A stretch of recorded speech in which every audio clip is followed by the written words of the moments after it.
అసలు ఈ సంతోషానికి కారణం ఏంటో తెలిస్తే అసలు ఈ గీతలు అనేవే ఉండవమ్మా.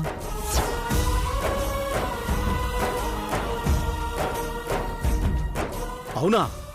అయితే మరి చెప్పవేంట్రా? మీ అమ్మ కోపం పోయి అందరూ కలిసుండే శుభవార్త అయితే అంతకన్నా కావాల్సిందేముంది? ముందు ఆ విషయం ఏంటో చెప్పరా? చెప్తాను నాన్న. అసలు ఈ గొడవంతా నేను మానసిని పెళ్లి చేసుకోకుండా మృదులాని పెళ్లి చేసుకున్నాను అన్న దగ్గరే కదా మొదలైంది. అదేం లేదు నాన్న. అంతకు ముందే ఎప్పుడో దేవుడు మా ఇద్దరికి రాసి పెట్టాడు.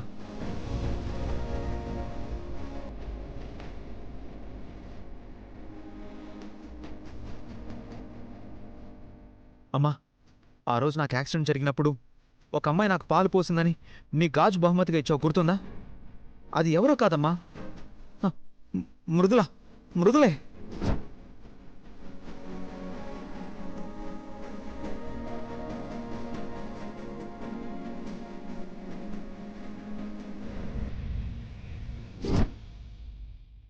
నేను కవితలకు ట్యూన్స్ కట్టి పాటలు పాడి మ్యూజికల్ అవార్డు గెలుచుకున్నానే, ఆ కవితలు రాసింది కూడా మన మృదులేనమ్మా.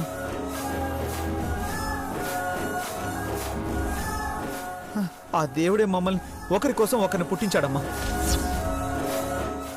అందుకే తెలిసి కలిసే ఉన్నాం, తెలియకుండా కలిసే ఉన్నాం. అందుకే మా మధ్య ఎన్ని గొడవలు వచ్చినా కూడా విడిపోకుండా ఉండగలిగాం.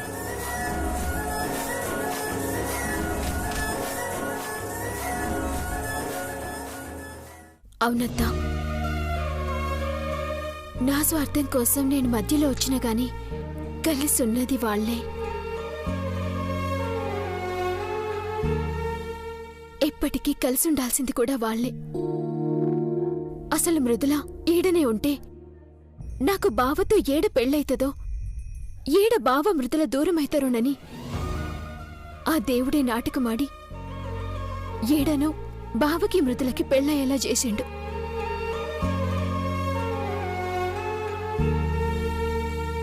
అది మాత్రం నిజమే పెద్దమ్మా. ఎంతో గొప్ప ప్రేమైతే గాని ఇలా జరగదు. మన మనసులో ఏదేదో పెట్టుకుని కాదనడం కరెక్ట్ కాదేమో పెద్దమ్మా.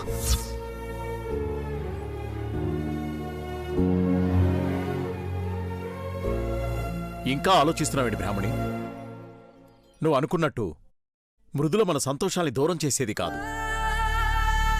మన సంతోషాలకి కారణం. అయినా మన మధు సంతోషంగా ఉన్నప్పుడు నువ్వు ఆలోచించిన మానసినే తన తప్పు తెలుసుకొని రియలైజ్ అయినప్పుడు ఇంకా నీకెందుకు బ్రాహ్మణి ఈ పంతం?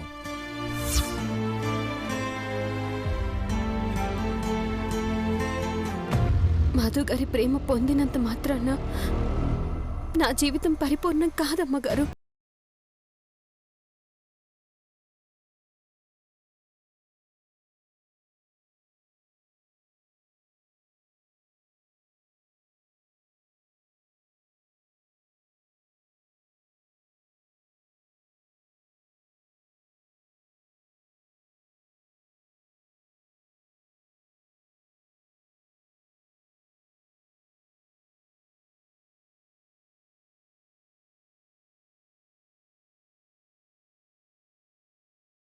ఎప్పుడో నీ చేతి గాజిచ్చి మృదులను అంగీకరించావు.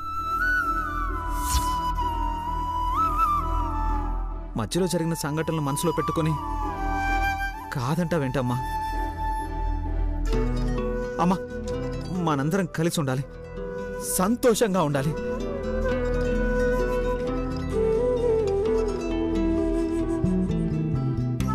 నువ్వు సంతోషంగా ఉన్నావు కదరా, అది చాలు. నా సంతోషం గురించి నీకెందుకు? ఎవ్వరూ నా గురించి ఆలోచించాల్సిన అవసరం లేదు.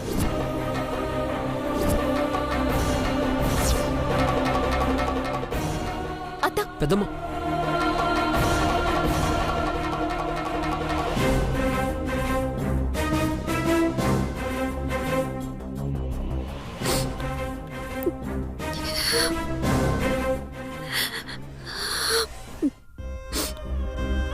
ఏడవకు మృదుల.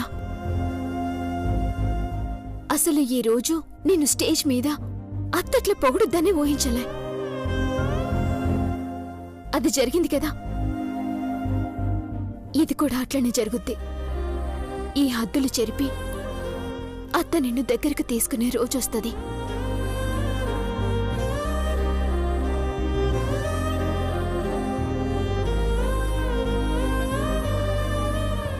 మృదులా,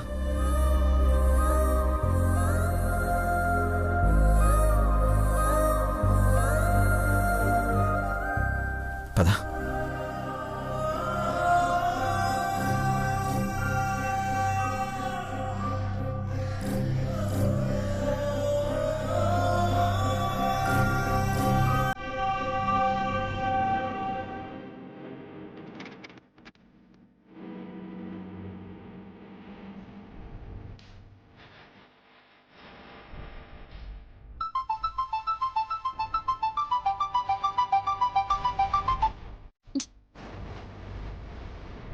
అమ్మ ఫోన్ తీ. అయ్యో అయ్యో వదలండి, అమ్మ ఫోన్ చేస్తున్నాను. చూసుకో, వదలండి. నేనెప్పుడో ధనం. అమ్మ నువ్వు మీ అమ్మతో మాట్లాడుకో, నేను నా భార్యతో XYZ.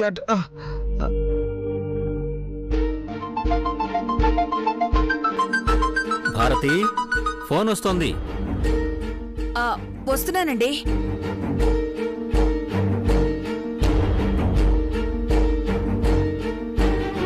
మృదులండి. స్పీకర్ ఆన్ చేసి మాట్లాడు. హలో మృదులా. చాలా అమ్మా.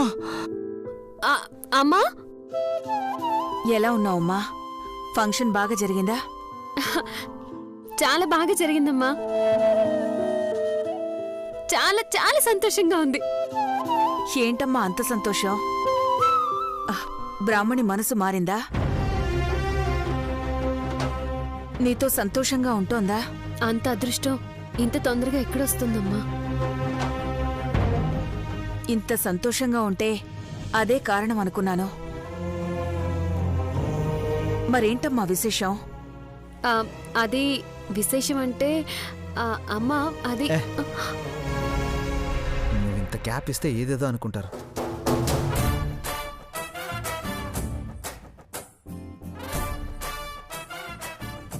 హలో అత్తయ్య.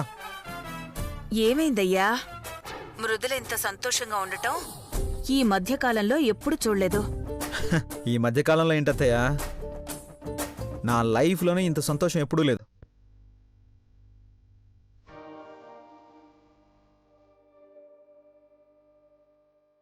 అత్తయ్య, మీ అందరికీ తెలుసు కదా,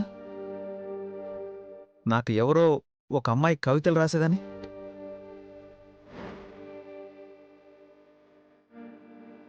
ఆ కవితల్ని, వాటిని రాసిన అమ్మాయిని నేను ఎంత ఆరాధించేవాణ్ణో మీకు తెలుసు కదా.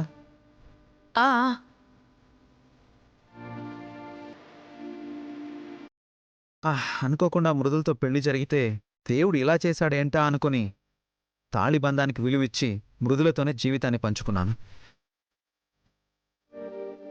నా మనసు నిండా మృదులే ఉన్నా ఏదో లోటు. ఆ కవిత్వాలు, అందులో భావాలు నన్ను వెంటాడుతూనే ఉండేవి. ఈరోజు ఆ లోటు తీరిపోయింది. ఆ కవిత్వాలు రాసిన అమ్మాయి ఎవరో కాదు, మన మృదులే.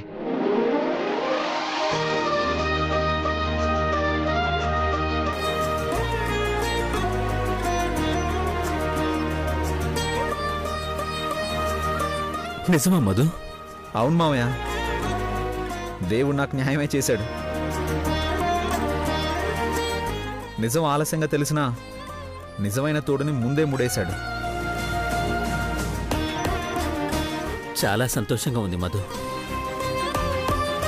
నువ్వు మృదులకు అన్యాయం చేస్తావని కాదు, కానీ ఆ కవితలు రాసింది నేనే అని ఎవరన్నా అన్నప్పుడల్లా నువ్వు డిస్టర్బ్ అవుతుంటే చూసి భయమేసేది. ఇప్పుడిక ఆ భయం లేదు. ఇక మిమ్మల్ని ఎవరూ విడదీయలేరయ్యా.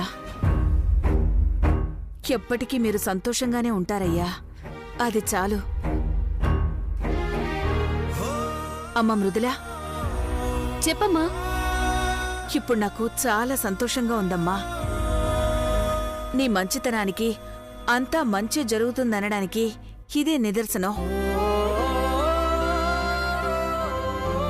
వదిన మనసు కూడా తొందరలోనే మారుతుందమ్మా. ఆల్రెడీ మార్పు మొదలైంది అత్తయ్య. అసలు మృదుల గురించి మాట్లాడడానికి ఇష్టపడేది కాదు, కానీ ఈరోజు మృదులని స్టేజ్ మీద పొగిడేసింది. నిజమా మధు? అవును మావయ్య, కోపం పోయింది. అది ఇష్టంగా మారడానికి ఇంకెంతో సమయం పట్టదు మావయ్య. ఇక ముందు అన్నీ మంచి రోజులే.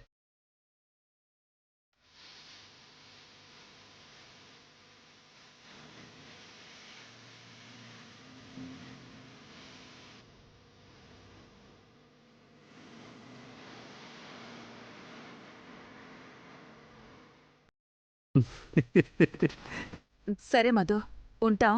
బాయ్ అమ్మా. బాయ్ నాన్న.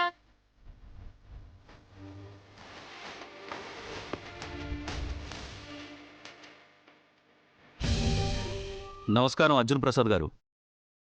నమస్కారం లాయర్ గారు. మీరు ఈ టైంలో ఎవరు రమ్మన్నారు? కోమల గారికి డాక్యుమెంట్స్ ఇవ్వాలి. ఇంట్లో ఇమ్మని చెప్పారు సార్. ఏం డాక్యుమెంట్స్? ఈ ఆస్తికి సంబంధించిన డాక్యుమెంట్స్. ఒకసారి మొత్తం అన్ని చెక్ చేసి ఇమ్మన్నారు. ఇప్పుడు ఆస్తి డాక్యుమెంట్స్ చెక్ చేయడం ఏంటి? ఎందుకండి? భారతి, ఆయనకేం తెలుస్తుంది?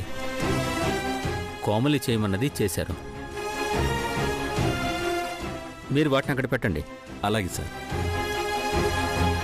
వెళ్ళొస్తాను అర్జున్ ప్రసాద్ గారు. మంచిది.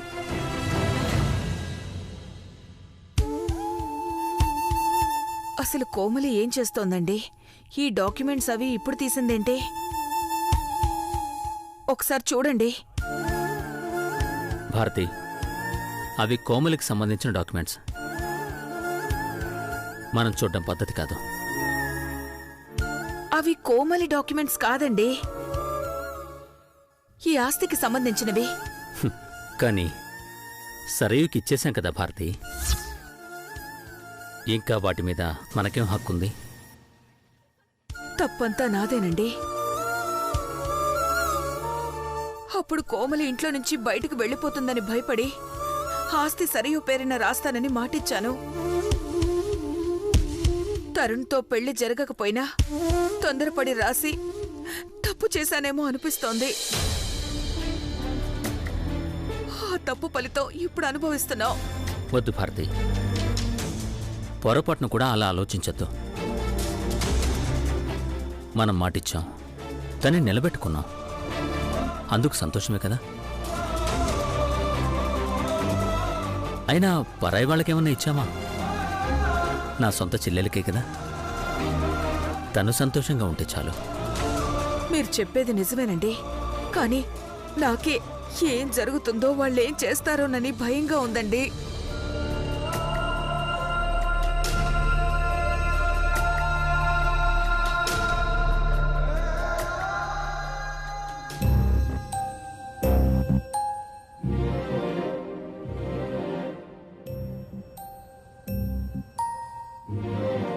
తీరిగ్గా వచ్చి జడ వేయించుకుంటున్నావు గాని ఇప్పుడు అమ్మగారు మనల్ని ఇలా చూశారంటే ఇంకంతే. అత్త బయటికి పోయిందిలే, లేదంటే గీత దాటి నేనొస్తానా ఏంది? అయినా ఈ గీతలేందో, ఒకే ఇంట్లో అటు ఇటు ఉండడమేందో. అసలు ఈ గొడవలన్నీ ఎప్పుడు పోతాయో ఏమో, నాకేం తెలుసు? అత్తయ్యకి ముత్తుల కోడలివి, నీకే తెలియాలి. వామ్మో, ఎంత మాటన్నో! మనసులో చాలా ఉంది, కానీ ఆడంత సీన్ లేదు. నేను ముద్దుల కోడల్నైతే ఎప్పుడో నా మాట వినేది గదా. అసలు ఆ గీత ఎందుకు గీస్తుంది? అది వేరే. నీ మీద ప్రేమ కన్నా నా మీద కోపం ఎక్కువ కాబట్టే ఆ గీత. అవునా? కానీ నువ్వనుకుంటే ఒప్పించే విషయాలు చాలా ఉన్నాయి. ఇప్పుడేం ఒప్పించాలో తిన్నగా చెప్పరాదు? 2 రోజుల్లో అత్తయ్య పెళ్లి రోజు ఉంది కదా. మన ఊళ్ళో పెళ్లి వేడుకలు చెయ్యాలని అమ్మ నాన్నలు ఆశపడుతున్నారు. దానికి అత్తయ్య ఒప్పుకుంటే చాలు. అదైతే ఎట్లయినా ఒప్పించాల్సిందే. వస్తది కదా, రాని మాట్లాడదాం. నీ జడ. అమ్మో, అద్దొచ్చినట్టుంది. ఇద్దరిని ఇట్లా చూస్తే చంపేస్తుంది. నేను వెళ్తున్నా, బాయ్. మన్స్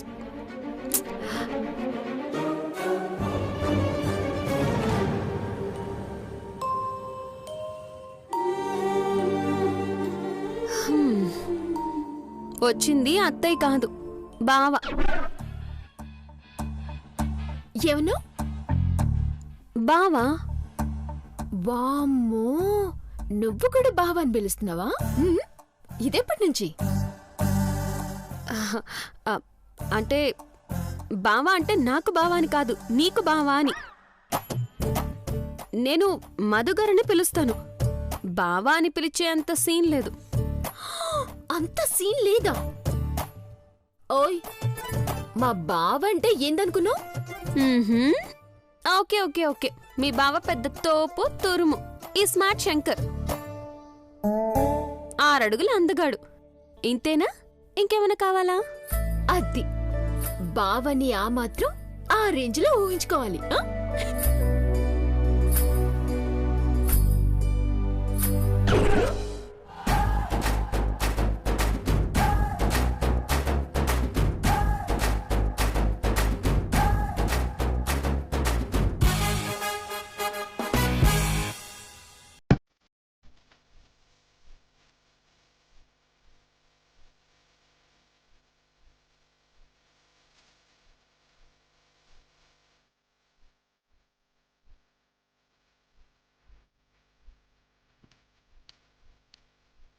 ఏయ్, ఏంట్రా ఈ అవతారం?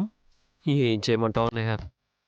ఒక్క ముద్దివ్వవే అని అడిగా, బట్టలన్నీ పిండిరా, అప్పుడు చూద్దామంది.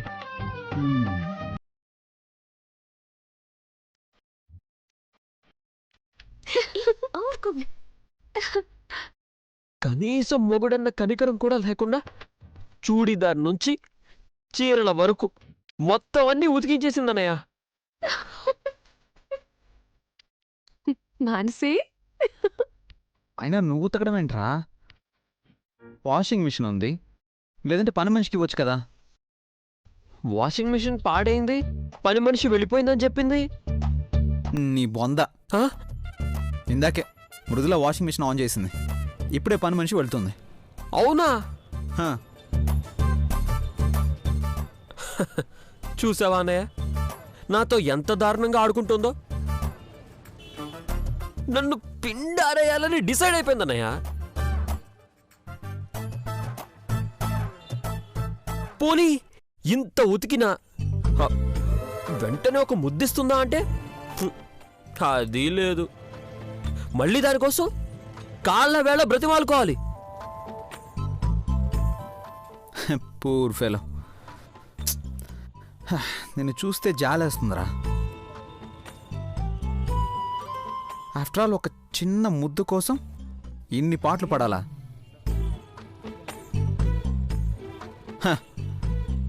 మనం అలా కాదు బ్రో, మనం అలా చిటికేస్తే చాలు. పట్టుకో. అలా వచ్చి ముద్దుల వర్షం కురవాల్సిందే.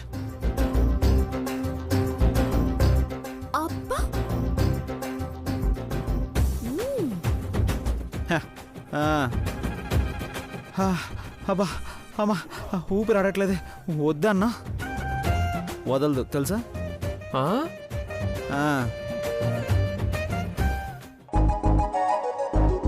మాన్సి, ఏంటంత టెన్షన్గా ఉన్నావు?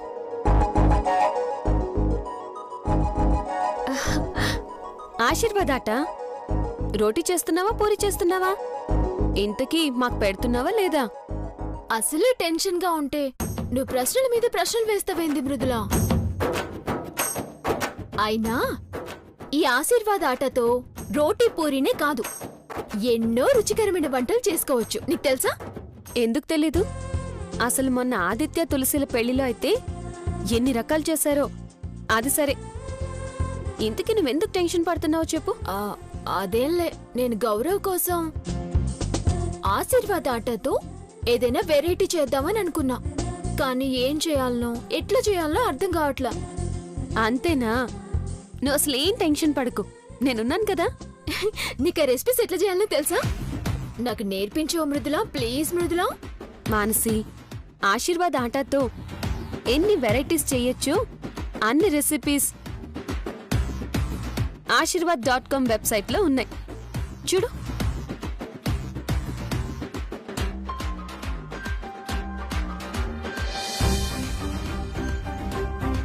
వావ్, చాలా వెరైటీలు చాలా డీటెయిల్డ్ గా ఉన్నాయి మృదులా.